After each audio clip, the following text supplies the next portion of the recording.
አንድ ልጅ ሄዶ አያቱን አባቴ እንደው በቃ ብል አቃተኝ፣ መጽሐፍ ቅዱስ አነባለሁ፣ ቃለ እግዚአብሔር እማራለሁ፣ አይገባኝም፣ መለወጥ አልቻልኩም እና ምንም አይነት ፕሮግረስ ራሴ ላይ አልቻልኩም፣ ምንም ለውጥ ላይ አልቻልኩም አላቸው።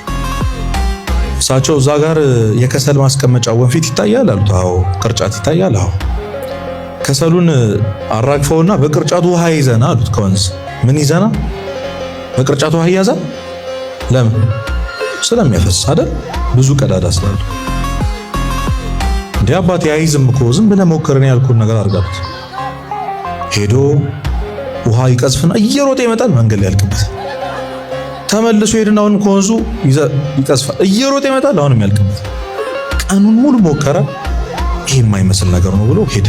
እሳቸው አባቴ ሞከርኩ አቃተኝ። መጀመሪያ የማይመስል ነገር ነው ሞከርኩት።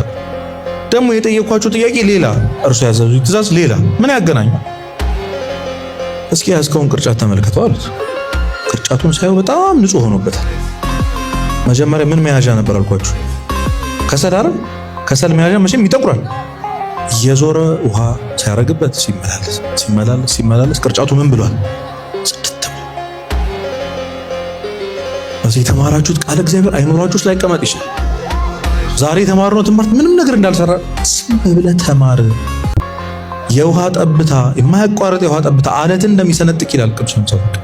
የማያቋርጥ ቃል እግዚአብሔር የደነደነው ልብህን ይሰብርልሃል፣ ይሰነጥቅልሃል። አንድ ቀን እግዚአብሔርን መውደድ ትችላለህ። አንድ ቀን ለንስሐ ለሥጋው ደግሞ ለተስፋ ደስ ስለሚል ሕይወት ያበቃሃል።